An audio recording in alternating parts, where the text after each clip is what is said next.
400 olacak.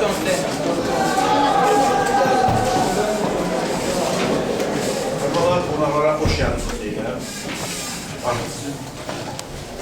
Buraya ikinci dəfədir açıq dərsində iştirak edirsiniz. İkinci dəfə Hörmətli Əli müəllimin dərsində iştirak edərdiniz. Bugün isə Ülver müəllimin açıq dərsidir. Bu açıq dərsləri təşkil etməkdə məqsəd nədir? Bildiyiniz kimi uşaqlar, hər bir ölkənin dünyadakı mövqeyi, onun vəziyyəti həmin ölkədə elmin səviyyəsi ölçülür. Elmin səviyyəsi isə həmin ölkədə təhsilin vəziyyətidir. Təhsilin nə yerdə olması, hansı səviyyədə olması ölçülür. Ona görə də təhsilin səviyyəsini yüksəltmək üçün, keyfiyyət səviyyəsini yüksəltmək üçün daim axtarışlar aparılır. Və təhsilin səviyyəsini yüksəltmək üçün indi doğrusu, biraz sizin dilinizlə desək, yeni müstəviyə köçürülməsi də məhz bu məqsədə xidmət edir. Hörmətli rektorumuz Gülsüm müəllim tərəfindən bu məsələ demək artıq bütün universitet üzrə geniş tətbiq olunmağa başlamış, bütün fakültələrdə bu cür açıq dərslər təşkil olunur. Yəni geniş ictimaiyyətin, çəkilişin köməyi ilə bu açıq dərslər təşkil olunur, göstərilir. Bugün də Ülver müəllimin 4 nöqtənin mürəkkəb nisbəti, xassələri və mürəkkəb nisbəti həndəsi xassələri mövzusunda açıq dərsi təşkil olunubdur. Və icazə verir bu açıq dərsin açılışını başlanmasına, açıq dərsin başlanmasına icazə verirsiniz. Oruç müəllimi qeyd edir. Mən qonaqlarla təşkil etmək istəmirəm. Çox sağ olsunlar. Bizim universitetin təşkil elədiyi belə bir dərslər iştirakçılarına görə, vaxt itirdiklərinə, gəldiklərinə və iştirak etdiklərinə görə mən də şəxsən mənim kimi öz qiymətlərimi. Çox sağ olun. Deməli, mənim bugünkü nəzərə tutduğum mövzu tələbələr burada bilir, orta dərəcədə oturub, 5 dərəcədə. Növbəti mövzumuzdur 4 nöqtənin proyektin müstəvidə 100 xəttin 4 nöqtəsinin mürəkkəb nisbəti. Bu həndəsiyə aiddir, proyektiv həndəsiyə aiddir. Ona görə də əvvəlcə mən çalışdım ki, bir 5 dəqiqə müddətində bu proyektiv həndəsə, onun modeli, onun aksiyomatikası haqqında qısa məlumat verir. Deməli, proyektiv həndəsə bizim 18-ci əsrdə Fransız alimləri tərəfindən irəli sürülür, bunu tələbələri bilir və əslində bu fransızların adına yazılmağı düzgün deyil. Çünki proyektiv həndəsənin metodundan İtalyan rəssamları hələ inkvizasiyadan qabaq da istifadə etmişlər. Bundan sonra da istifadə etmişlər. Deməli, əslində bunu yazılmalı İtalyan alimlərdir. Lakin onlar bunu əsaslandırmır. Elə indirin özündə də təsviri incəsənət ixtisasında perspektiv adlı bir fənn tədris olunur. Və bu fənni bir vaxtlar ilk dəfə universitetə həmin ixtisas veriləndə Həndəsə və Cəmil kafedrasında tədris olunur. Bunu o kafedranın müəllimləri hamısı saqqal müəllimdir, əlbəttə. Bunu yaxşı bilirlər. Lakin Avropada tarix özlərinə müvafiq yazılır. Belə deyirlər ki, bu fransız alimləri konseyli tərəfindən mərkəzi proyektləndirmə zamanı figurların dəyişən və dəyişməyən xassələri müəyyənləşdirildikdə bunların bəzilərinə proyektiv xassələr, bəzilərinə metrik xassələr adlandırılır. Ona görə də elə bunu deyirlər ki, konseylinin təşrifi ilə fransız alimi bu konseyli bunu verib deyirlər ki, proyektiv xassələr. Konseyli 18-ci əsr. 18-ci əsr. Deməli, bu xassələrin hansı, bu xassələri vermək əslində proyektiv həndəsənin metodu nədir? Məsələn, Descartes həndəsəsinin metodu koordinat sistemi vasitəsilə həndəsi obyektləri müəyyən etmək, xassələrini almaq və bu xassələri digərlərinə tətbiq etmək güdürsə, amma proyektiv həndəsənin metodu, əsas metodu mərkəzi proyektlendirmədir. Adı da, özü də çox sadə olan bir metod. Mərkəzi proyektlendirmə nə deməkdir? Deməli, məsələn, burada sigma-ştrik müstəvisi, bu isə sigma müstəvisi və bunların üzərində olmayan bir O nöqtəsi qeyd edilir. O sigma müstəvisinin hər hansı bir nöqtəsini O nöqtəsi ilə birləşdirəndə sigma-ştrik müstəvisi ilə kəsişir. O kəsişmə nöqtəsinə o mərkəzindən sigma müstəvisinin nöqtəsinin sigma-ştrik üzərinə proyeksiyası adlanır. Bax, bu proyeksiyalama nöqtədən düz xəttə, düz xətt parçasına, düz xətt parçalarından figura keçir və beləliklə hər hansı bir müstəvi üzərində verilmiş figurun başqa bir müstəvi üzərində mərkəzi proyeksiya sağlanır. Bax, bu zaman, mərkəzi proyeksiyalama zaman hansı xassələr dəyişir? Hansı xassələr dəyişir? Mərkəzi proyeksiyalama zamanı insidentlik, yəni nöqtənin düz xəttin müstəviyə insidentliyi aid olması bu pozulmur. Lakin burada elə xassələr var ki, buna metrik xassələr deyilir. O xassələr dəyişir. Deməli, dəyişməyən xassələrə proyektiv xassələr, dəyişən xassələrə metrik xassələr deyilir. Metrik xassələri öyrənən həndəsələr çoxdur. Deməli, bir çox, məsələn, afin həndəsə, məsələn, Descartes həndəsəsi, Evklit həndəsəsi, bunlar nöqtələr arasındakı məsafəni, düz xəttlər arasındakı bucağı, figurların sahələrini və s. Bunlar əlaqədar olan bütün məsələlər, metrik məsələlər var. Elə məsələlər var ki, elə xassələr var ki, elə əlamətlər var ki, bunlar proyeksiyalama zamanı dəyişmir. Bunlar nöqtənin düz xəttə aid olması, müstəvinin düz xəttdən keçməsi, düz xəttin müstəvi üzərində yerləşməsi və s. kimi belə metrik, qeyri-metrik xassələrdir. Buna proyekt. Ponseli, bax, belə xassələrə proyektiv xassələr deyir. Belə xassələr. Proyektiv həndəsədə proyeksiyalama zamanı figurların dəyişməyən xassələrini öyrənir. Əslində, ilk baxışda deyir ki, burada çətin heç bir şey yoxdur. Doğrudur, ilk baxışda belədir. Lakin biraz da içəri getdikdə, necə deyərlər, məsələnin daxilinə girdikdə, görürsən ki, bu xassələrin içərisində bəzi çatışmazlıqlar var. Bəzi çatışmazlıqlar. Çatışmazlıqlar nədədir? Burada deməli, proyeksiya zamanı sigma müstəvisi üzərində elə nöqtə var ki, o nöqtənin verilmiş mərkəzlə birləşdirdikdə sigma-ştrik proyeksiya müstəvisini kəsmir. Proyeksiya müstəvisini kəsmir. Deməli, həmin müstəvi, bax, burada fikir verir. Burada alırıq ki, bax, bunun üzərində elə bir nöqtə var ki, bax, bu O nöqtəsindən buna paralel belə çəkəndə, buna paralel çəkəndə. Bunun eləcə də bunların kəsişməsi zamanı alınan bu düz xəttdə O nöqtəsindən paralel çəkəndə, bax, belə xətt çəkəndə, bunların heç biri kəsişmir. Yəni,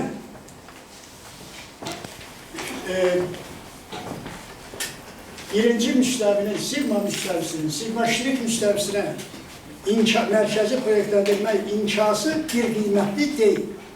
Bunu bir qiymətli etmək üçün elə xassələr həndəsilə öyrənilir ki, onlar bir qiymətli olsun. Bunu bir qiymətli etmək üçün belə bir hərəkət edirlər. İlk baxışda çox sadə görünür, lakin həqiqətən də bu xassə praktik həyatda bizə daha tez rast gəlir. Məsələn, mən həmişə bir misal çəkirəm, dəmir yolu xəttinin üzərində dayanıb belə. Uzağa baxsaq, dəmir yolu istiqamətində. Elə bilir ki, dəmir yol xəttləri orada hardasa kəsişir. Lakin elə deyil. Elektrik xəttlərinin altında dayanıb, belə diqqətlə baxsaq, biz elə bilirik ki, onlar kəsişir. lakin onlar kəsişmir. Otağın bax durmuşuq burada. Əgər biz otağa fikir versək, biz elə görürük ki, o xəttlə patoloq müstəvisinə divar müstəvisi, bu divar müstəvisinin o patoloq müstəvisinin kəsişdiyi, bax, o əmələ gətirdiyi parça arkadaşı parçadan böyük. Və rəssamlar adətən bunu şəkil, palatno üzərində, şəkildə təsvir etdikdə məhz otaqları belə göstərir. Lakin riyaziyyatçılar belə göstərmir. Riyaziyyatçılar bunu məsələn bu figur kimi göstərirlər. Deməli, bax, belə otaq elə deyək ki, ölçüləri bunun kimi olan elə olduğu kimi göstərir. Deməli, rəssamların istifadə etdiyi metod məhz elə proyektiv həndəsənin metodudur. Əslində, proyektiv həndəsə bizim həmişə yanımızda olur. Məsələn, orta məktəbdə bir neçə teoremlər var. Düz xəttin müstəviyə paraleli əlaməti, iki müstəvinin paraleli əlaməti. Bunu hamı bilir, riyaziyyatçılar hamı bilir. Bilir ki, onu ispat edəndə əksini fərz etmə metodu var. Deyir, əksini fərz edər. O şəkil burada yoxdur. Düz xətt fərz edədiyi müstəvini kəsir. Kəsəndə həmin nöqtə, həm o müstəvinin üzərində, həm də düz xəttin üzərində olur. Lakin bu mümkün deyil. Çünki düz xətt müstəvilə, eləcə də iki müstəvlə paralel əlamətini verənlər. Orta məktəbdə görürsən ki, düzünü ispat edirlər, əksini ispat edəndə deyirlər ki, fərz edək kəsişir. Kəsişəndə əks nəticəyə gəlir. Bunu mənə yaxşı deyir, keçən bir var ya. Əks nəticəyə gəlirlər. Güya ki, düz xətt xaricində, müstəvi xaricindəki nöqtədən bu müstəvinin üzərindəki düz xəttdən iki dənə perpendikal keçmək olar. Bu isə mümkün deyil. Deməli, əks nəticəyə gəlməklə, yəni mən nəyi demək istəyirəm? Mən o teoremi sadəcə söyləmək istəmirəm. Mən ona gəlmək istəyirəm ki, yəni proyektiv həndəsənin faktlarından biz orta məktəbdə də istifadə eləmişik. Orta məktəbdə də. İndi başqa bir məsələ, bəs 4 nöqtənin mürəkkəb nisbəti ilə orta məktəbin əlaqəsi varmı? Var. Özü də lap yaxın, hamısından yaxın. Mən bir misal söyləyəcəm. Bir misal yox, iki misal da söyləyə bilərəm. Bir misal. Məsələn, hamı bilir ki, üç bucağın daxili bucağı var, hər təpədə xarici bucağı var. Daxili bucağın tənböləni var, xarici bucağın tənböləni var. Bu tənbölənlərin hər ikisi qarşıdakı tərəfi kəsir. Deməli, qarşıdakı tərəf üzərində 4 dənə nöqtə var. Hər teorem özdə müəyyən cürə təşrif elənsün. Məsələn, daxili bucağın tənbölənin qarşıdakı tərəfi qalan iki tərəflə mütənasib hissəyə bölür, uzunluq nöqteyi nəzərdə. Xarici bucağın tənböləni qarşıdakı tərəfin uzantısını elə bir nöqtə kəsir ki, həmin nöqtədən üç bucağın təpələrinə qədər olan məsafələrin nisbəti uyğun tərəflərin nisbətinədir. Bu tərəflərin uzunluqların nisbətinədir. Bax, həmin o iki teoremi birləşdirsək, məhz bir düz xətt üzərində 4 nöqtənin mürəkkəb nisbətini alır. Çünki hər ikisində iki qarşı tərəfin uzunluğunun nisbəti var, lakin birisində məsafələr ikincisindəki məsafələrdən fərqli olur. Onları, əgər onların bərabərliyindən istifadə edəsək, alırıq ki, doğrudan 4 nöqtənin mürəkkəb nisbəti bizim indi bir üsal alacağımız düstur kimi istifadə olur. Lakin bu proyektiv həndəsənin əsas məğzini təşkil edən bir momentdir. Məsələn, proyektiv həndəsədə bizim biraz sonra, məsələn, gələn dərsdə keçəcəyimiz mövzu var. Proyektiv çevirmələr, proyektiv çevirmələrin alınması məhz düz xətt üzərində 4 nöqtənin mürəkkəb nisbətinin vasitəsilə izah olunur. İndi keçək 4 nöqtənin mürəkkəb nisbətinin izahına. Fərz edək, proyektiv müstəvidə aksiyonlar sistemi mənə belə deyirlər. Fərz edək, proyektiv müstəvidə hər hansı bir düz xətt və bu düz xətt üzərində 4 nöqtə düz xətt üzərində reper verilmişdir. Budur. RA, A1, A2 yer. Yeri gəlmişim qeyd edim ki, proyektiv düz xətt üzərində afin və evklit həndəsələrindən fərqli olaraq düz xətt üzərində koordinat sistemi götürdükdə 3 nöqtə götürülür. Səbəbi var. Səbəbi nədir? Deməli, 2 nöqtə adi qayda ilə bazis kimi adlanır. A1, A2 nöqtələri bazis nöqtələri. üçüncü nöqtə seçilir. Ona görə ki, başqa bir bazis nöqtə götürdükdə bu bazislərin müəyyən elədiyi nöqtələrin koordinatları üst-üstə düşə bilsin.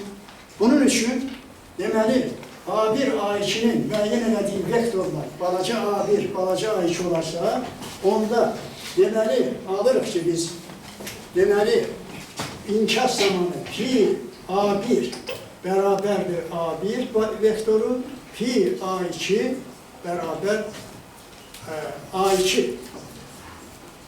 Pi A1 vektoru ve alır A1, pi A2, mən yerini səhv yazdım. Əslində o da düzdür, səhv deyil, üstünə mənfi bir olanlar gələcəklər.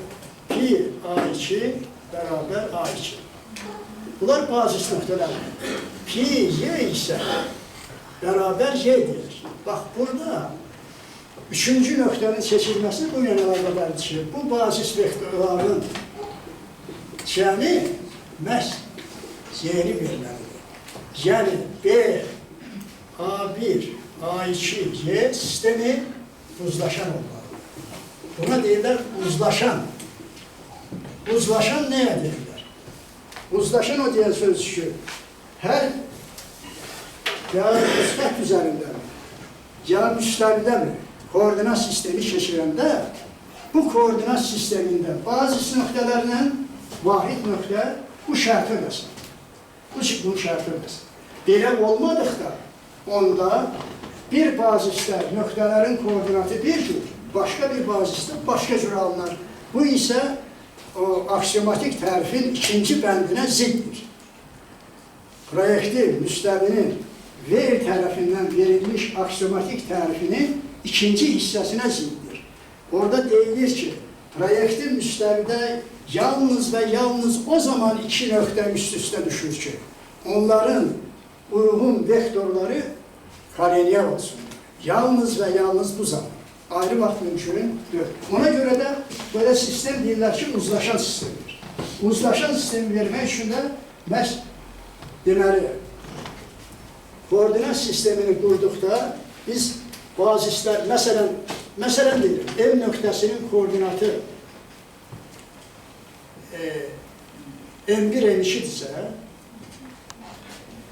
yəni M nöqtəsinin müəyyən edəliyi pi inkası zamanı vektor M vektorudursa, onda M vektoru bərabər M1 A1, M2 A2 olmalıdır.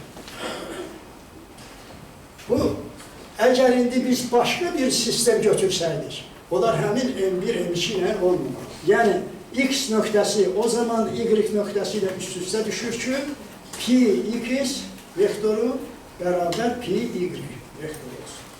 Yəni, X və Y vektorları koreliyer olsunlar. Koreliyerli əmsalda lambda sıfırdan fərqli həqiqi ədəd. Bax, buna görə indi fərz edək dedik ki, belə bir sistem götürmüşük. Belə bir koordinat sistemi. Bu koordinat sistemində A1, A2, Y nöqtələri ikisi bazis, biri vahid nöqtədir. M isə ixtiyari nöqtədir. M ixtiyari nöqtə olduğuna görə M-in bu referdəki koordinatı, bu referdəki koordinatı olacaq U1, U2 budur. U1, U2. Tərif verilir ki, A1, A2, Y, M nöqtələrinin mürəkkəb nisbəti belə işarə olunur. Bəzi arkada belə yaxşı görülür. Belə işarə olunur. Və bu işarə zamanı deməli A1, A2, Y, M nöqtələri mürəkkəb nisbəti belə işarə olunur. M nöqtəsinin R reperindəki koordinatları əgər Y1, Y2-dirsə, onda bu mürəkkəb nisbət Y1 bölünsün Y2-ə bərabər. Əvvəldən şərtləşirlər ki, deməli M nöqtəsi A1 nöqtəsi ilə üst-üstə düşməsin. Çünki A1-in bazis kimi koordinatı 1, 0, A2-nin bazis kimi koordinatı 0, 1, Y-nin bazis kimi koordinatı 1, 1. Deməli, belə qəbul etdikdən sonra biz U1, U2 U2 fərqli sıfır olur. Bax, əgər bu A1 ilə üst-üstə düşmürsə, onda həmişə U2 fərqli sıfır olur. Ona görə kəsirin qiymətlidir və bu alınan ədəd bu 4 nöqtənin mürəkkəb nisbəti var. Buradan aşağıdakı nəticələr çıxır. Maraqlı nəticələr çıxır. Bu nəticənin birincisini nəyə aid etmək olar? Bunu aid etmək olar ki, əgər yadınızdadsa, düz xətt üzərində koordinat sistemi veriləndə orada 2 nöqtə verilir. Başlanğıc nöqtəsi, o birisi də maştab nöqtəsi, belə deyək. O, bir də yeridir. Deməli, əgər bu verilirsə, onda düz xəttin nöqtələrinin hər birisinə qarşı bir dənə ədəd qarşı qoymaq olur. Bax, həmin analogiya burada da yer. Birinci xassisə göstərir ki, əgər A, B, C nöqtələri, müxtəlif nöqtələr olarsa, A, B, C və düz xətt üzərində bir nöqtədirsə və yan da ixtiyari ədəd olduqda, bunun üzərində elə yeganə bir D nöqtəsi var ki, onun mürəkkəb nisbəti gəlir yan D-yə bərabər. Doğrudan da, elə mən D nöqtəsini belə götürürüm, yan da məlumdursa, onda yan da fərqli sıfır olduğuna görə bir dənə nöqtə götürərəm, koordinatı yan da 1 deyərəm, budur bax, yan da 1. Onda tərifə görə A, B, C, D bərabər, yan da bölünsün 1, bu da bərabər yan da verəcək. Deməli, düz xətt üzərində 3 nöqtə verildikdə, o nöqtələrin ikisini baziz, birini vahid nöqtə seçməklə biz ixtiyari yan ədədinə görə bir dənə nöqtə göstərə bilərik, qura bilərik. Onu o dəqiqə qura bilərik. İkinci nəticə var burada. İkinci nəticə var. Deyir ki, əgər düz xətt üzərində 5 nöqtə verilirsə, A, B budur, A, B, C, D, A, B, C, D iştirik.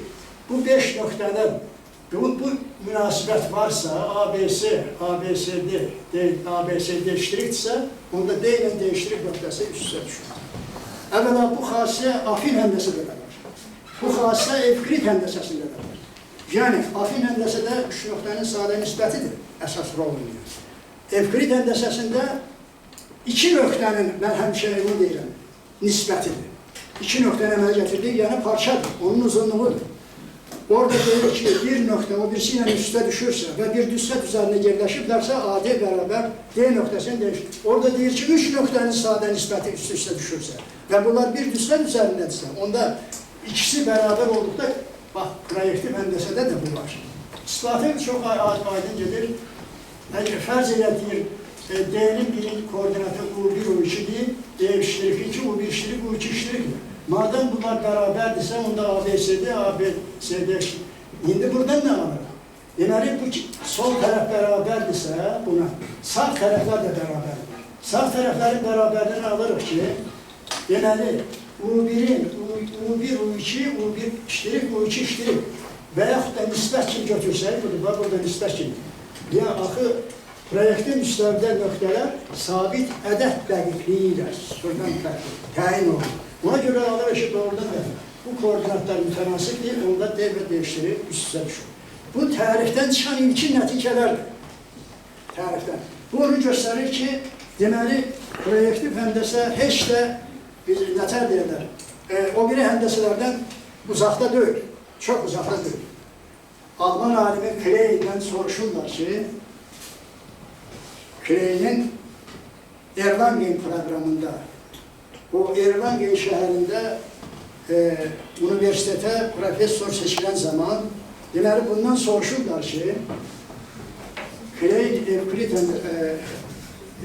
proyektiv həndəsənin təbliğatçılarından birisi olur. Proyektiv həndəsə nədir? Yəni, nə zaman düşmüsünüz bu proyektiv həndəsənin üzərində? Bütün təbliğatlarınızı onun üzərində qurursunuz, belə deyirsiniz. Bu deyən sözdə, proyektiv həndəsə nədir? O fikirləşmədən, onun şəkili burada var idi. O şəkil başqa yerdədir. Deməli, deyir ki, proyektiv həndəsə elə həndəsənin özüdür. Həndəsənin hamısıdır. Təkcə deməli, o proyektivliyinə görə buradan bütün həndəsələr alınır. başqa sözdən demək istəyir ki, bundan bütün həndəsələr alınır. Məsələn, proyektiv həndəsənin çevrilmələri bütün həndəsi çevrilmələrin ən ümumisidir. Geri gəlmişlər. Məsələn, bunu ana dif təmliklərin, sistem təmliklərin həlli ilə məşğul olunan bizdən yaxşı bilir. Daha yaxşı bilirlər ki, o təmliklər sisteminin həlli edən zaman proyektiv çevirmələrdən əlavə etdiyi qoyduqları deməli onların şərtlərin içərisində proyektiv çevirmələr də var. Və ona görə də proyektiv çevirmələr köməyi təkcə həndəsəyə aid deyil. O, riyaziyyatın demək olar ki, bütün sahələrinə aid. Elə bir həndəsi sahəyə rast gəlmək olmaz ki, həndəsədə. Orada proyektiv çevirmələrdən, proyektiv həndəsədən istifadə olunmaz. Mən biraz kənara çıxdım. Ona görə də bizim indi nəticələri deyəndən sonra belə xasələri. Adama məsələn belə bir sual qarşıya çıxabilir. Belə bir sual. Düz xətt üzərində reper veriləndə elə gələ hökmən bütün nöqtələrin mürəkkəb nisbətini hesablayanda həmin reperdən mi istifadə edilir? Yəni bizim ayrı heç bir sərbəstliyimiz yoxdur ki. Yəni ixtiyari reper veriləndə görəsən 4 nöqtənin mürəkkəb nisbətini necə tapmaq olar? Və ya tapmaq olarmı? Əlbəttə ki, bax bundan sonraki bir teorem var. O teorem yazır ki, deməli, əgər işlərdə A1, A2, A4 nöqtəsi reperində hər hansı ümumi bir reperdə A1 nöqtəsinin koordinatları, B1 nöqtəsinin, B nöqtəsinin koordinatları, C nöqtəsinin koordinatları, D nöqtəsinin koordinatları. İxtiyari reperdə belə verilərsə, onda ümumiyyətlə bu nöqtələrin mürəkkəb nisbəti bax bu düstur vasitəsilə təyin edilir. Bu düstur. Bu düstur, onun mən həmişə mühazirəni keçəndə deyirəm və yenə də deyəcəm ama bu o qədər də çətin. Məsələn, düz xətt üzərində, əgər bu A-dır, bu B-dir, bu C-dir, bu da D-dirsə, əvvəlcə deməli götürürlər A, B, C, D bərabərdir, biz ispat etməliyik.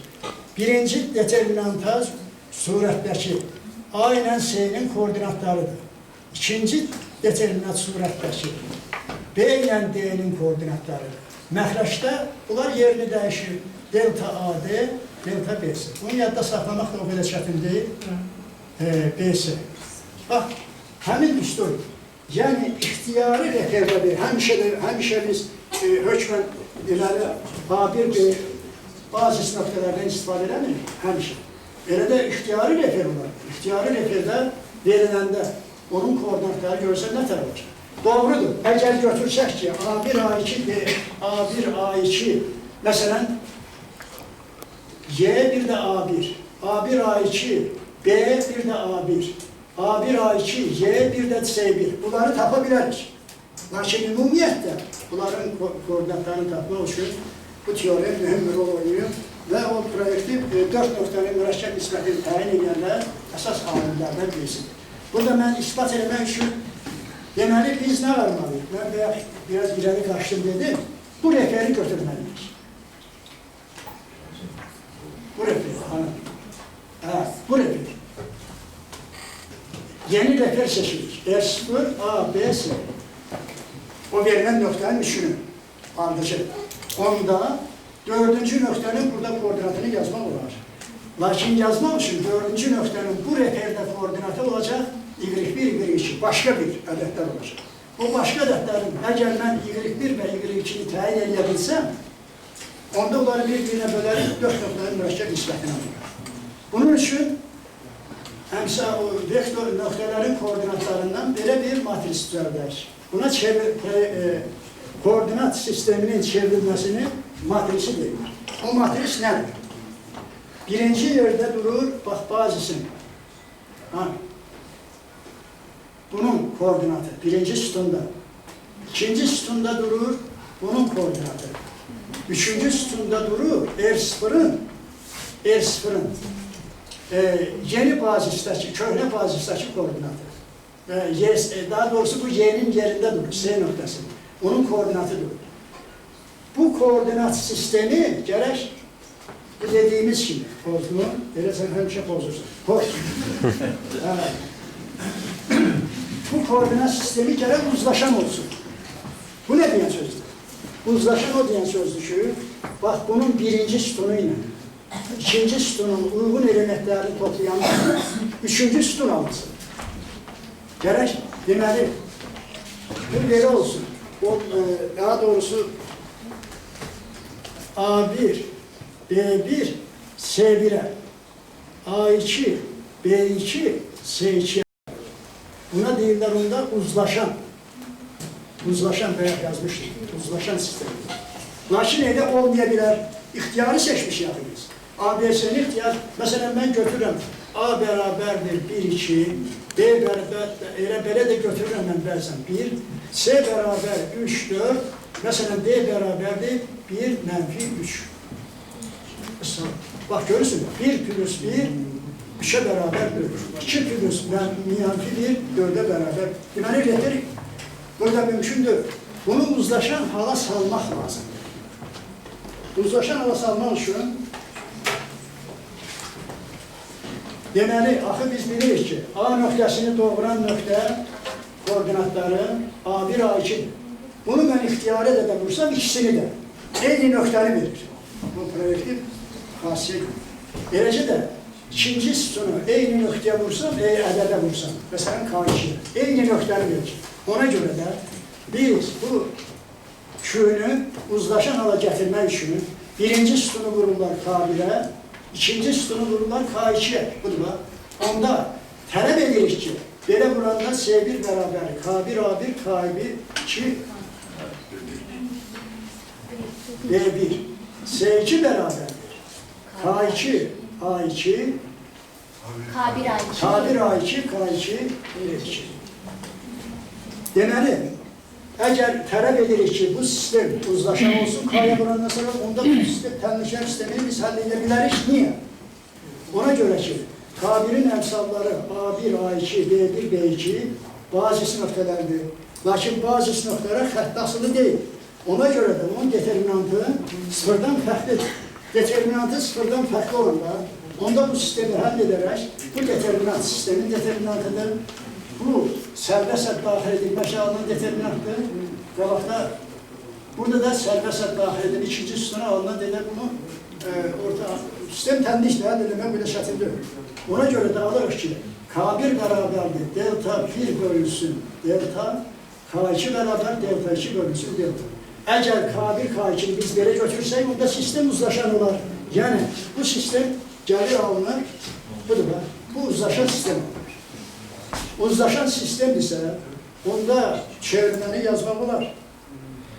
Əvvəlki çevirmeni biz, yani bu reperden o birisine keçid düsturu aşağıda kimi. Bu reperden o birisine keçid düsturu deməli birinci reperdəki D1, D2'dir. O biri reperdəki indicə aldı K, Y1, Y2 kimi götürmüşdür. Bak budur bak. Y1, Y2. Burada bize naməlum hansıdır? Burada bize naməlum Y1, Y2'dir. Bunun determinantına baksa, görürük ki, bu determinant sıfırdan fərqlidir. Çünkü K1'i çıxardan qabağa, buradan K2'ni çıxardan qabağa A1, A2, B1, B2 alınır. O da determinant ve delta sıfırdan fərqlidir. Ve bu sistem təmliyi, bu təmliyi Y1, Y2'ye göre həll edilir ve belə təyin edilir. Y1, Y2'ye göre həll ederek alır. Bu Y1'dir. Y1 belə, Y2 belə. İndi həmin qiymətləri gətirib orada yerine yazırıq aşağıda. Y2 bölünsün Y1 düsturumuz var.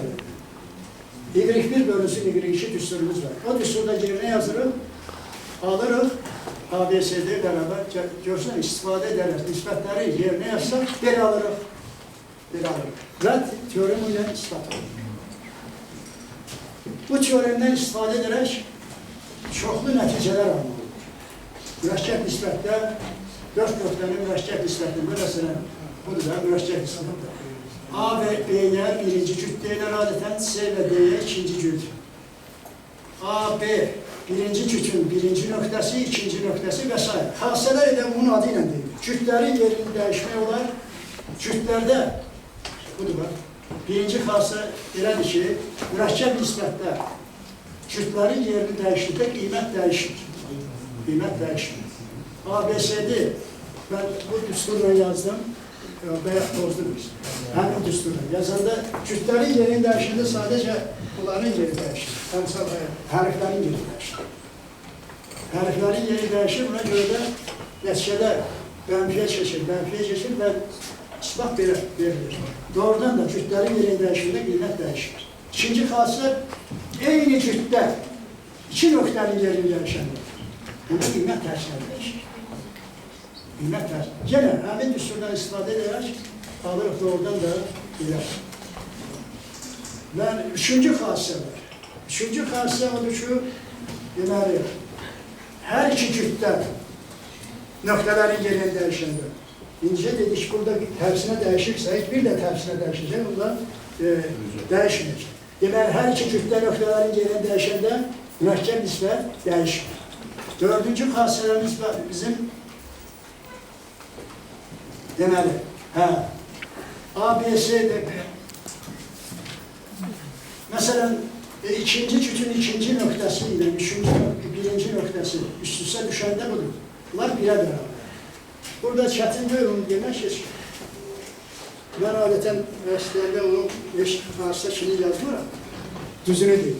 Çünki orada öz-özünə görünür. Çünki A, B, C, D, C, D-dirsə, əgər mən burada referi A, B, C kimi götürsəm, onda C-nin koordinatı 1-1 olacaq.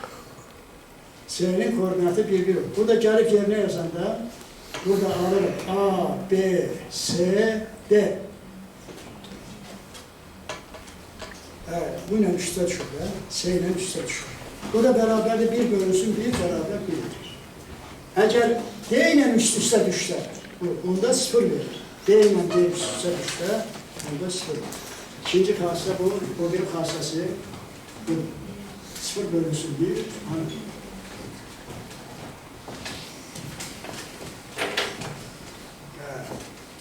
deməli, burada bir mühüm müxasə var. Mürəkkəb nisbətlə ikinci cütünün birinci nöqtəsi ilə ikincinin cütünün nöqtəsinin yerini dəyişsə, orta nöqtələr. Bax, D ilə S-nin yerini dəyişir. Bunların cəmi vahidə verir. Vahid verir. Burada ABC-ni refer götürürlər, ispat eləmək üçün, sadə, tez eləmək üçün. O biri düsturdan da istifadə edib almaq olar. Lakin bu ispata tez çatdır. ABC-ni refer seçilir. Bundan sonra bunları bir hesablayın. D2 minus D1 bölünsün D1. D2 o da bərabər toplayanda gəlir, ikisindən eyni. Deməli, 4 nöqtənin mürəkkəb nisbətinin düsturu, çıxarılması və onun xassələri. Belə gedir. Burada bir dənə bizim teoremimiz qalır. Teorem nəyi göstərir? Teorem göstərir ki, mürəkkəb nisbətin həndəsi mənası nədir? Yəni, təkcə bizə o nisbəti hesablamaq üçün bu lazımdır.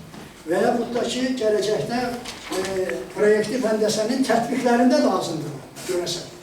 Görəsən tətbiqlərində lazımdır.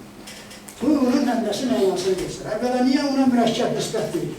Məsələ, bir misal söylədim, müşbucan əlaqədir. Orada biz iki nisbətin nisbətini götürdük. İndi deyəcək ki, o iki nisbət, iki sadə nisbətin nisbətidir. İki sadə nisbətin nisbəti, belə mürəkkəb nisbətidir. Bəzi ədəbiyyatlarda buna deyirlər anharmonik nisbət. Lakin harmonik sözü hələ bizə məlum olmadığına görə, bizə məlumdur, uşaqlara məlum olmadığına görə, mən onu deməmişim.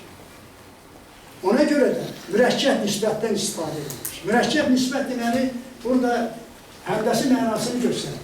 Deməli, deyir ki, ABCD, D üstü xətli, D üstü, mən burada yoldaşlarının bəziləri tərəsdiyinləri görə, orada bir şey demədim. Demədim, daha doğrusu genişlənmiş düz xət haqqında söz demədim. Bunu mərkəzi proyektlendirməni etmək üçün, inyektiv etmək üçün hər bir düz xətlə, hər bir müstəviyə, hər bir fəzaya və s. davam edir. Sonsuz uzaqlaşmış elementlər əlavə edirlər. Düz xəttdən nöqtə, müstəviyə sonsuz uzaqlaşmış düz xətt və ya da fəzaya sonsuz uzaqlaşmış müstəvi və s. Bu qaydadır. Bax, burada fərz edək, genişləmiş deyil düz xəttini götürmüşük, düz xəttidir. Bu deyil düz xətti üzərində, yəni sonsuz uzaqlaşmış nöqtəsi də o düz xəttin P sonsuzluqdur. Ona görə də bu P sonsuzluğu biz bura daxil eləsək, bura götürürük, afin çevirmə kimi, o çevirmədən sonra alırıq ki, doğrudan da bunların nisbəti gələndə ABCD-nin o birisinə münasibəti də 2 dənə sadə nisbəti çıxır. Və indi keçək o birisinə. ABC P sonsuzluğuyla birlikdə onun mürəkkəb nisbəti ABC mənfisi, yəni 3 nöqtənin sadə nisbəti kimi. Bu nəyi göstərir? Bu onu göstərir ki, əgər, məsələn, burada nə diyoruz? ABC 3 nöqtənin sadə nisbəti. 3 nöqtənin sadə nisbəti nə zaman vahidə bərabər olur? O zaman ki, o bölən nöqtə parçanın orta nöqtəsi olsun. Deməli, bu göstərir ki, əgər AB parçasının orta nöqtəsi S-dirsə, onda bu -1 verəcək. Orta nöqtəsi S-dirsə, -1. Lakin bu da o deyən söz ki, biri sonsuz uzaqlaşmış nöqtə olan, həmin 3 nöqtəni biri sonsuz uzaqlaşmış nöqtə ilə birləşdirsək, o 4-ünün mürəkkəb nisbəti onun sadə nisbətinə bərabər. Bax, məsələn, paralelogramın orta nöqtəsi diaqramların kəşfi nöqtəsi. Həmin nöqtədən tərəfə paralel çəkdikdə, hansı tərəfə, istər oturacaq, istər yan tərəfə paralel çəkdikdə, biz görürük ki, onda bu paralel o biri ilə tərəflərin heç birisi ilə kəsişmir. Daha doğrusu, proyektiv mənada sonsuz uzaqlaşmış nöqtədə kəsişir. Həmin sonsuz uzaqlaşmış nöqtə orta nöqtə ilə paralelogramın tərəflərini bir qiymətində verir.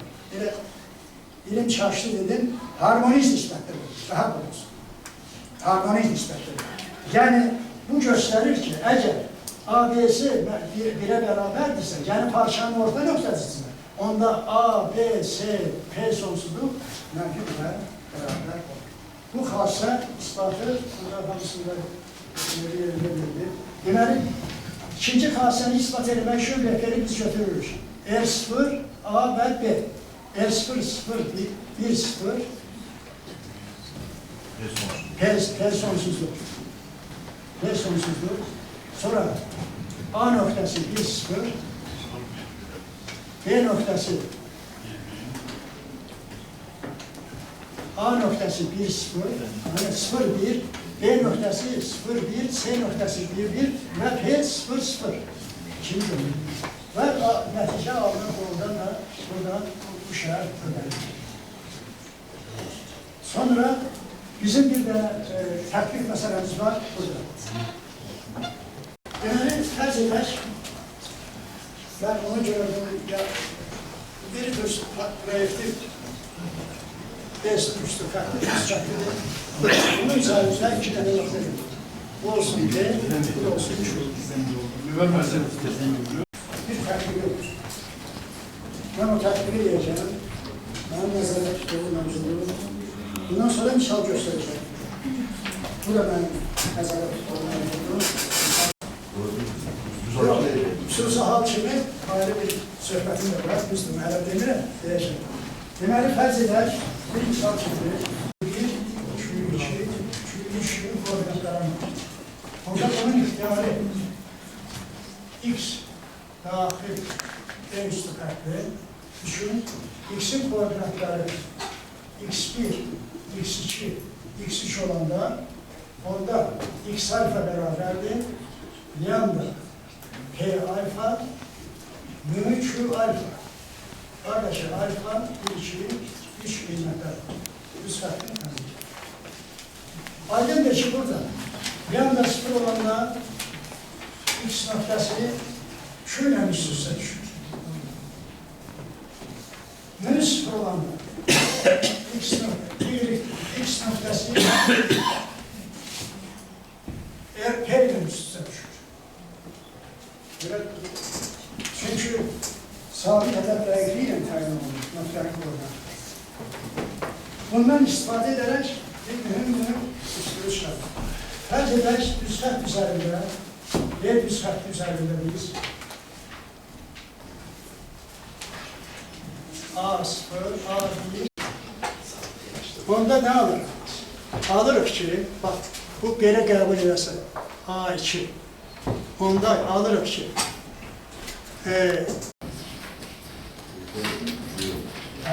şimdi bunun üzerinde başka iki nokta götürək. B'nin üzerinde başka iki nokta götürək. M1 yanında 1, M2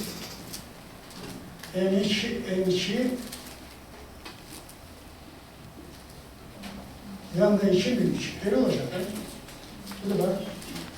Bu da var. Bu temdiği ben buna göre yapmıştım. Yani M1 noktası şunu olacak. X1 beraberdir. Yanında 1, P1, U1, Q1 ve vesaire.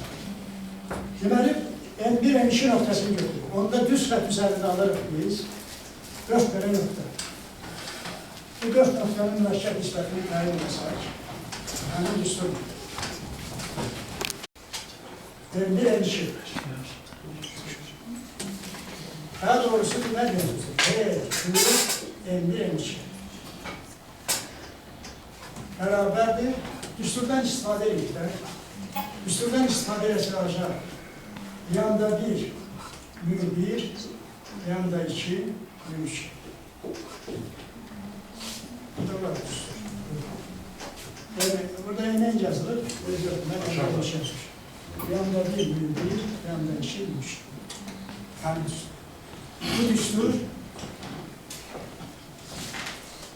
o kadar çok tatbik sahalarına maliktir ki, yani ben bu misalı bir harflerim onu şaşırdım. O kadar çok tatlı o sahelerin değişti, mesela beredir. O sahe orada farz edilək, Lobaşevski həndəsəsində hər hansı düzxətlə oban əyrini kəsişdirmək nöqtələri bizə lazımdır.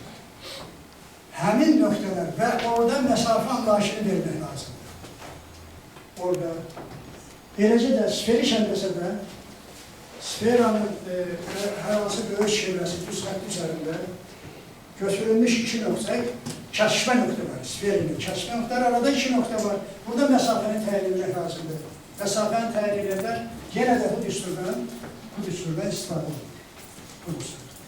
Deməli, M1 bu dediğimiz, baktığımız halda, buna misal için yazmışam ben, bir misal biraz ümumi şəkildedir. Ümumi şəkildedir. Konkret misalın, konkretliği de var.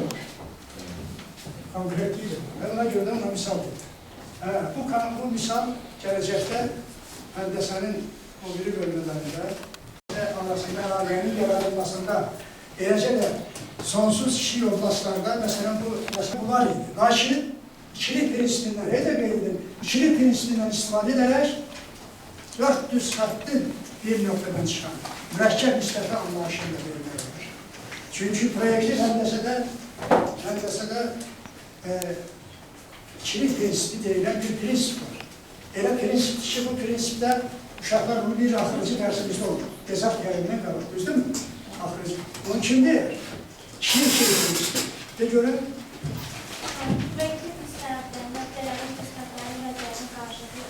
münasibətində karşılıklı münasibətləri izah edən hər bir doğru tərkibdə nöqtə sözünü nöqtə sözüylə keçir sözünün üzərindədir, üzərindədir sözünü isə keçir sözülə əvəz etdikdə ağına yeni tərkiblə doğrudur.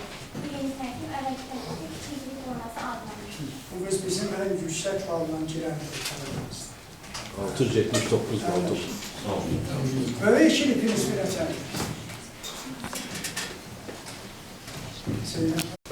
Projekte tətbiq edilən nöqtə düz xəttləmişləri haqqında ümumi təklif doğru olarsa, bu zaman nöqtə sözünün düz sözündə düz xətt Bu zaman her bir təklifdə hər bir təklifdə nöqtə sözünün müstəvi sözü ilə yerini dəyişir, müstəvi ilə nöqtə sözünü o birisini saxlasan, yeni bir təklif alırsın. Buna ne deyirlər? bu kimi Böyük ikili. Durum böyük ikili prinsipi. Doğrudur. 2-2 prinsipindən istifadə edərək, burada nə idi? Deməli, 4 nöqtənin mürəkkəb nisbəti. 4 kimi qalır. Nöqtə çevrilir nəyə? Bir nöqtədən keçər.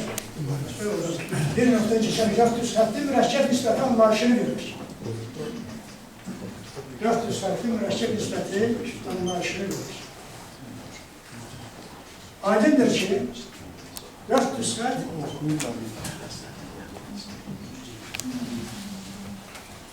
gəl bilim.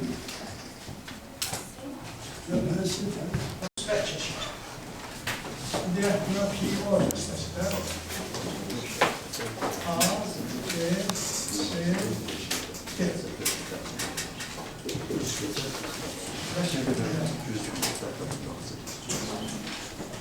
400 xətti 4 nöqtənin mürəkkəb nisbəti anlayış.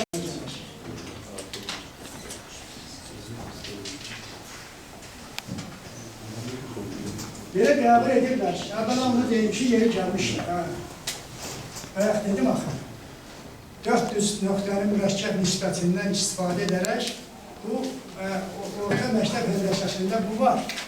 Özdə dedim ki, üçbucağın hər hansı təpədəki daxili və xarici bucaqların pəndülənlərinin qarşı tərəfin və ya uzantısını kəsdiyi nöqtələrin nisbətləri ilə təyin olunur. Eləcə də 4 şuanın mürəkkəb nisbətinə orta məktəbə baxılır. Deyirsiniz, harada? O belə deyir, orada belə deyirlər. Məsələn, bunu bir düz xəttlə kəsirlər, hər hansı düz xəttlə. Burada kəsimdə üçbucaqlar alınır, müxtəlif üçbucaqlar alınır. A, B, C, D. Məsələn, tələbələrlə ola bilsin ki, sistematik kursda bu yoxdur, orta məktəbin.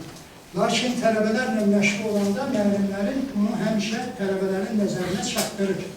Bu üçbucaqların hamısı üçün hündürlü şeydir. Hamısı üçün hündürlü şeydir. Bunların sahələrini saxlayıb, bir-birinə münasibətlərini, tərəflərin münasibəti kimi alırlar. Bu, bunun, məsələn, buna nisbəti, bu sahənin bu sahəyə nisbəti kimi baxılır və beləliklə gedir. Yəni, dörd şuanın da bu mürəkkəb nisbəti kimi götürürlər, sinusların nisbətləri kimi. Sinusların nisbətləri kimi. Lakin biz ondan istifadə eləmirik, necə ki, burada orta məktəbdəki üsuldan istifadə eləmirik. Deməli, burada 4 şuanın mürəkkəb nisbəti elə belə də yazılır. A, D, C, D. Və bu nəyə bərabərdir? Bu nəyə bərabərdir? Bu ona bərabərdir ki, burada alırıq o düz xəttin alınan nöqtələrin mürəkkəb nisbətinə bərabərdir. Əgər və belə də bir xassisə var ki, belə dəyişdirik xətti ilə kəssək, buradaları A işdirik, B işdirik, C işdirik, D işdirik, məsələn. Onların nisbətləri, mürəkkəb nisbətləri bərabərdir. Onda o düz xəttlərin də mürəkkəb nisbəti bərabərdir. Yəni, o D üstü xətti, düz xəttinin hardan çəkilməsindən asılı deyil. Ona görə də bunu müəyyən edin, ABCD kimi, mən ona görə proqramı orada daxil edəməmişəm ki, bunu sadə ikili prinsipinin tətbiqi kimi deyilir. İkili prinsipinin tətbiqi. ABCD ilə bərabər olur, deməli, həmin nöqtələrin mürəkkəb nisbətinə A, B, C, D. C, D. Necə orada təyin olunursa, burada da bütün xassələr həmin qaydada ödənilir. Yəni, burada da o dediyimiz xassələrin şualar, məsələn, bunlar ikisi üst-üstə düşəndə bu 1 verir. Bu ilə bu üst-üstə düşəndə bu 0 verir. Və yaxud da ki, ABC ilə ABD-nin nisbətinə bərabər olur və s. Bütün xassələr burada olduğu kimi qalır. Bütün xassələr olduğu kimi. Ona görə də 4 şuanın mürəkkəb nisbəti, siz qeyd edə bilərsiniz ki, 4 şuanın mürəkkəb nisbəti ikili prinsipinə görə xassələri düsturu, hər şey, deməli, oradakına uyğun şəkildə alınır. Oradakına uyğun şəkildə. Çəkirəndə bunudur. Nəzər Qonaqlarda, müəllimlərdə. Mənim bir sualım var. Buyurun. Ümumiyyətlə parçaya aid, uzunluğa aiddir. 4 mürəkkəb nisbəti. O aydındır. Hə.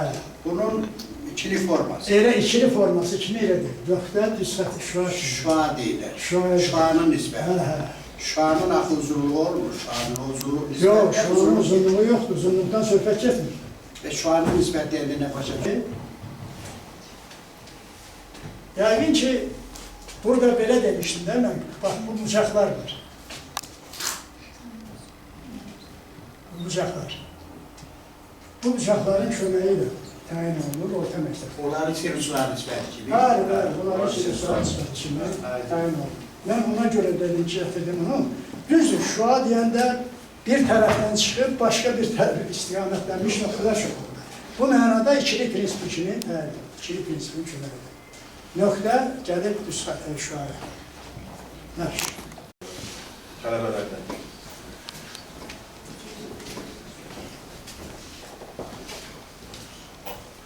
O deyir kimin sualı yoxdur. Kim nəsə çıxış eləmək istəyir, kim nəsə söz var mı?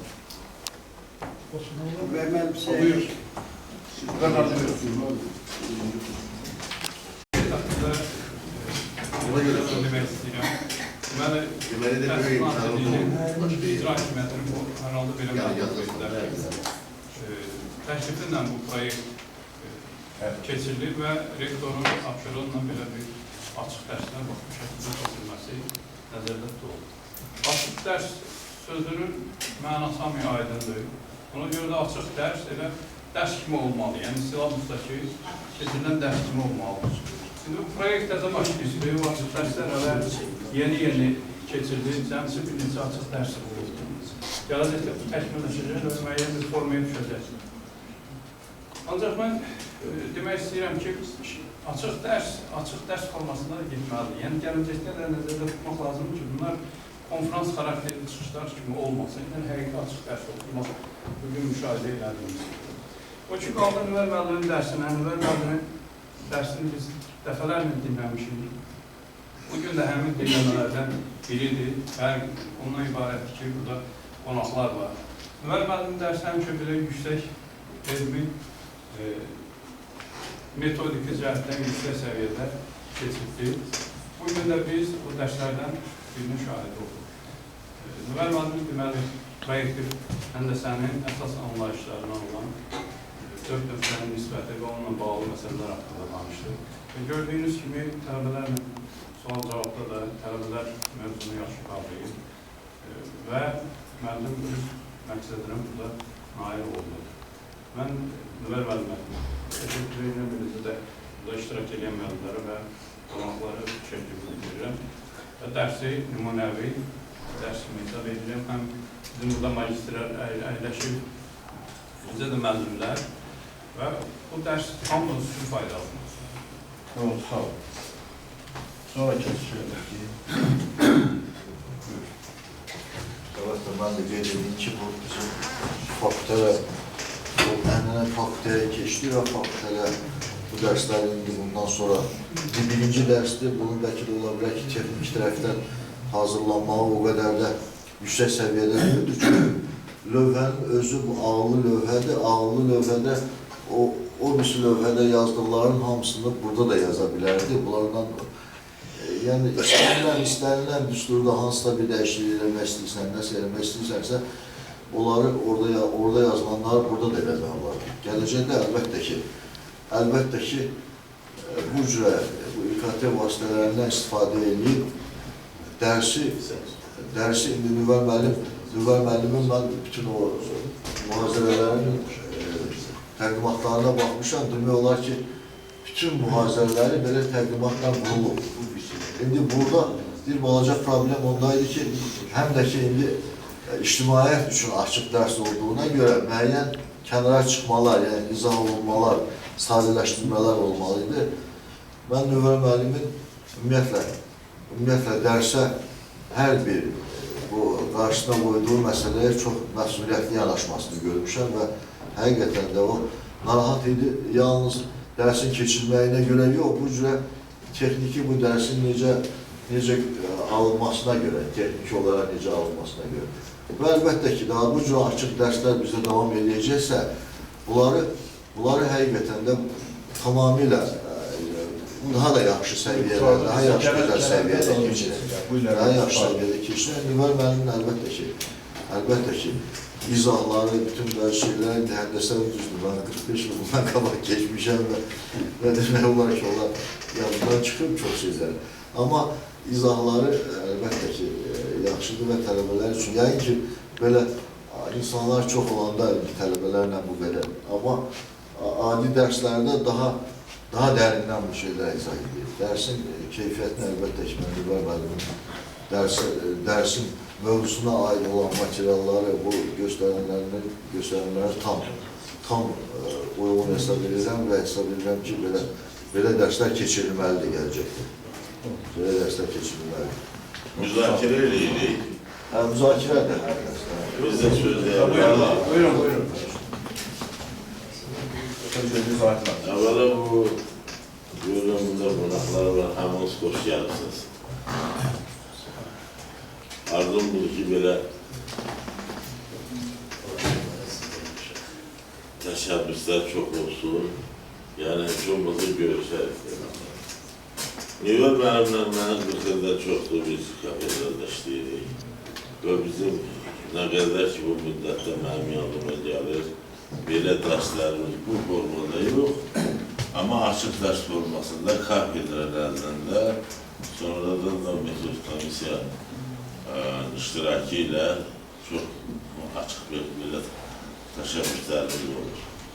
Nüvər müəllim həmişə istənilən dərsinə, istənilən işinə çox dəqiq, belə hər tərəfli yanaşan insandır müəllimdir. Səviyyəli müəllimdir, savadlı müəllimdir, gözəl də dərsdir, biz dəfələrlə onun dərsində olmuşuq. Həmişə də bütün dərslərini demək olar ki, nümunəvi dərs hesab edilmişik, kafedranın iclasında müzakirə edildi. Bu ildə dediyi bu açıq dərs, belə deyək də, bu yeni formatdadır, yeni formadır. Mən elə bilirəm ki, yaxşı formadır.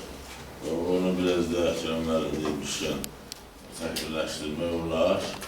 Elə indi hansı məqsədlə bu iş təşkil olunubsa, mən təklif edirəm ki, o bəyənilsin və Nüvər müəllimin də dərsi nümunəvi dərs kimi hesab edilsin. O addımlarda da o da nəzərə alınsın, hansı məqsədlə bu işə başlamışıqsa, o axıra qədər uğurla başa çatılsın. Mən təklif edirəm ki, mən də nümunəvi dərs hesab edilsin. Sağ olun. Buyurun. Nüvər müəllim başlayıb qəbuldan sonra gördük, patıqda bir yerdə olmuşuz, sinifdə yox. Hamıdan balaca totuşma oğlan idi. Demək, jurnallar kontrolünə çatan kimi də bunu sinifli ayırdəsi qoydular. Elə hamı birbirine baxacaq, bu uşağa bak. Ələrdə dolaşa buradan gedir. Sonra gördük, bu uşaq özü boyda bir qoşqar dağılır. Yani hem mühazirədə, hem məşğələdə demək olar ki, tələbələrin hamısından seçilir. Bacarıqlı, qabiliyyətli, üstə gəlməlim amalımdır, tələbə oldu, müəllim oldu. Tərbiyəsi varsa, ondan pis heç nə olmaz. Ancaq yaxşılıq. Mən görürəm buna və fərəhlə deyirəm ki, tələbə yoldaşımdır. Necə orada tələbə kimi qabaqçıl idi, burada da qabaqçıl müəllimlər sırasında gedir. Bu işi kim təşkil edibsə, gözəl təşəbbüsdür, müəllim yoldaşın adını bilmə bağışlasın, gözəl təşəbbüsdür, birinci növbədə həm müəllimlərin məsuliyyətini artırır, ham elə bir yuxudan ayrılır. Birdən Əliqulu müəllim yox, Nüvər müəllim yox, Sadıq müəllim gedəcək, Əhməd müəllim gedəcək. Yəni, hamımızı məsuliyyətə cəlb eləyir və elə bilirəm ki, bunun müsbətdən başqa bizə heç bir ziyanı ola bilməz. Mövzuya qalanda, izahata qalanda Nüvər müəllim çox hoşuma gəldi ki, orada kompüterdən göstərdikcə ondan qabağa da keçdi, geri də qayıtdı, əyani olaraq orada sübut elədi, tətbiqindən danışdı və üstə gəl tez-tez yana saldı ki, mənim dediyim bu mövzu elə orta məktəbin dərsliyində var. Yəni, hamısı bu proyektiv həndəsənin, Evqilit həndəsəsində, sonra sferik həndəsədə, Lobaçevskinin həndəsə hamısında var. Yəni buradan sadələşdirilmiş formada, elementer formada orta məktəbdə öyrənilir.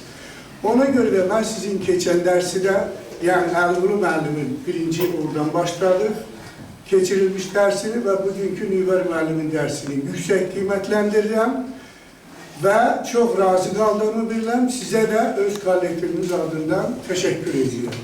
Həmişə bu iş davam etdirirsiniz. Sağ olun. Tələbələr üçün deyil, həm də bizim üçün.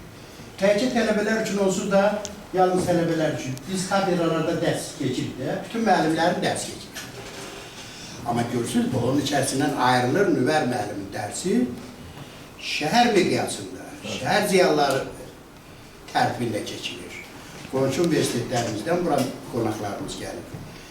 Çox xoş gəldilər. Onlara mən ikinci dəfə bura bizim tədbirimizdə yaxına iştirak elədiyi üçün Yusuf müəllimə, Yusufəli müəllimə, Ramazan müəllim işi vardı, getdi. Deyəsən tez.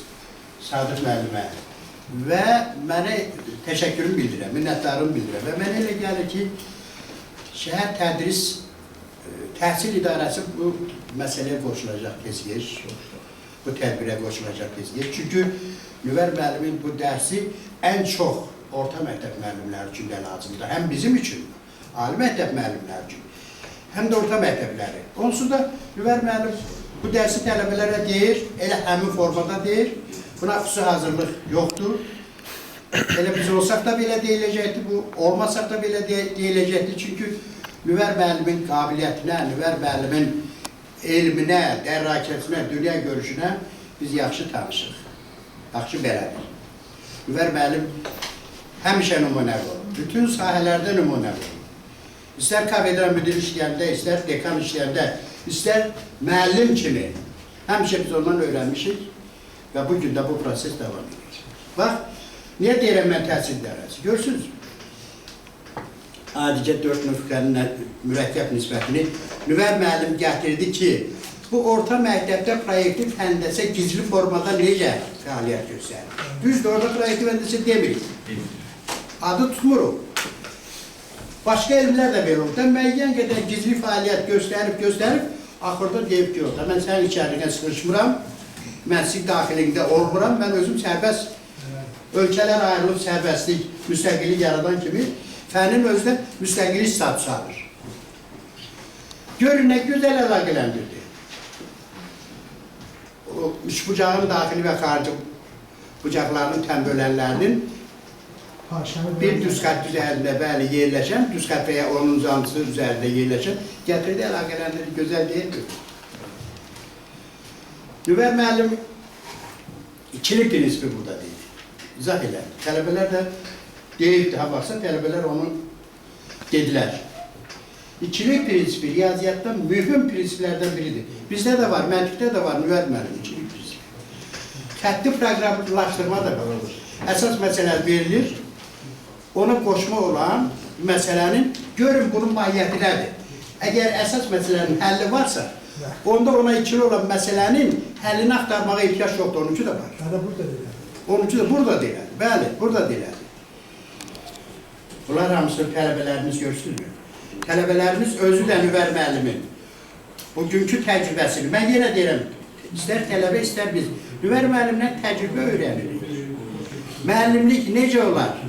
Xüsusilə mən arz edirəm ki, burada bir Zahid müəllimin oturmağı çox yaxşıdır. Abbas müəllimi deyək ki, başqa.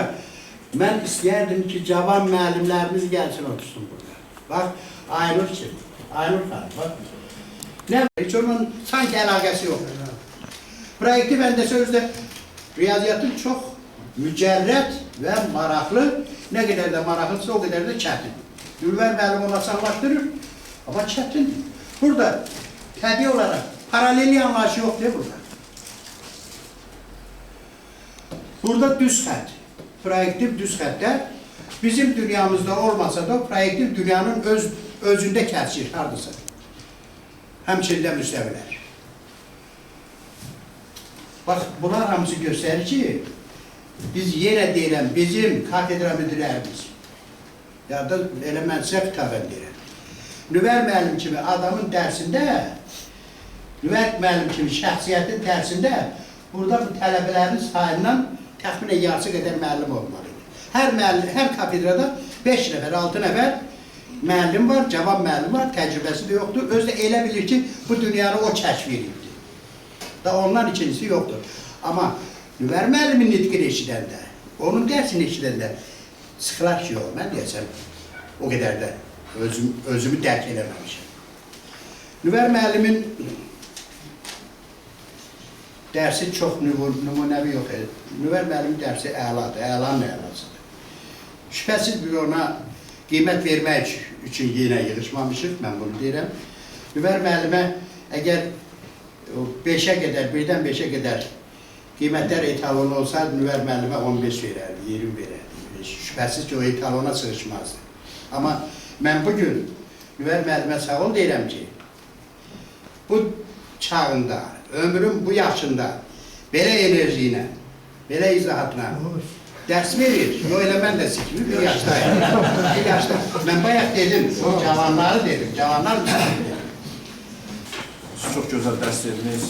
Siz gözəl alim, peşəkar pedaqogsunuz. Elə bunu sizin bugünkü dərsiniz də sübut elədi.